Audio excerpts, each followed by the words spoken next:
ஒரு சில மாதங்களுக்கு முன்னாடி பார்த்தீங்க அப்படின்னா அது வரையும் ஒரு ஒரு சேவையாக நான் செஞ்சுட்டு வரும்போது ஒரு அப்பாற்பட்ட சக்தி, அப்போ வந்து எனக்கு அரசுன்னு தெரியாது, ஒரு அப்பாற்பட்ட சக்தியை நான் ஆட்கொள்றதை கொஞ்சம் கொஞ்சமாக ஆட்கொள்றதை உணர ஆரம்பித்தேன்.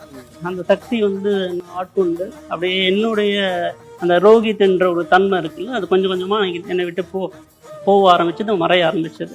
அந்த சக்தியோட ஆளுமே, அந்த சக்தியோட தன்மை தான் என்கிட்ட வெளிப்பட ஆரம்பிச்சது பரிபூர்வமாக. ஒவ்வொரு காலகட்டத்தில் அப்படியே அதில் பயணித்து வரும்போது ஒரு காலகட்டத்தில் அந்த அரசோட தன்மை வெளிப்பட ஆரம்பிச்சது.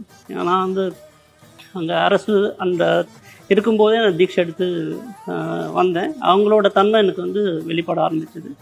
அந்த நினைவுகள், அவங்க வந்து இந்த 2 பேரும் வாழ்ந்த அந்த நினைவுகள், அந்த ஞாபகங்கள் எல்லாமே வர ஆரம்பிச்சது.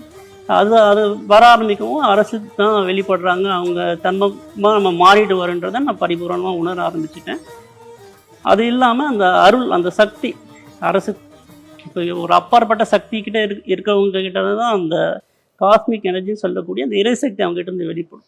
அரசு தன்மையாக முழுசாக பரிபூர்ணமாக உருமாற்றம் அடைஞ்சதுக்கப்புறம் அது முன்னாடி வரையும் சாதாரணமாக ரோகிதா இருந்த நான் வந்து என்கிட்ட இருந்தும் அந்த சக்தி வெளிப்பட ஆரம்பிச்சது. அதை உணர முடியும், நம்ம கிட்ட இருந்து அதை வெளிப்பட்டதை உணர முடியும். இது வந்து 2 பேருக்குமே நான் முழுமையாக அந்த உருமாற்றம் அடையும் போது அவங்களுக்குமே அது உணர்த்தப்பட்டு.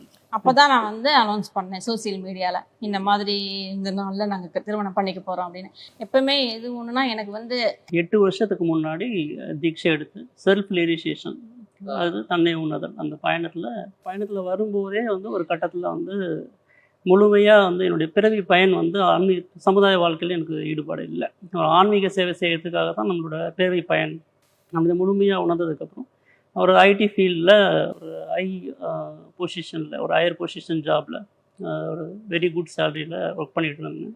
ஸோ அது எல்லாத்தையும் விட்டுட்டு என்னோடய பிறவி பயன் இதுதான் உணர்ந்ததுக்கப்புறம் முழுசாக இதை வந்து சேவையாக கொண்டு போகணும் அப்படின்றதுக்காக கூட சேர்ந்து நான் ஒரு கட்டத்தில் இப்போ வந்து இந்த மாதிரி ஒரு பரிணாமம் நடக்கும் அப்படின்னு எனக்கும் தெரியாது. என்னுடைய பிறவி பயன் வந்து முழுக்க அந்த ஆன்மீகத்துக்காக நான் அர்ப்பணித்து மக்கள் சேவைக்காக இதில் ஈடுபடணும் அப்படின்னு உணர்ந்து அதில் தான் எனக்கு ஆர்வம், அதுதான் பண்ணிகிட்டு இருந்தேன்.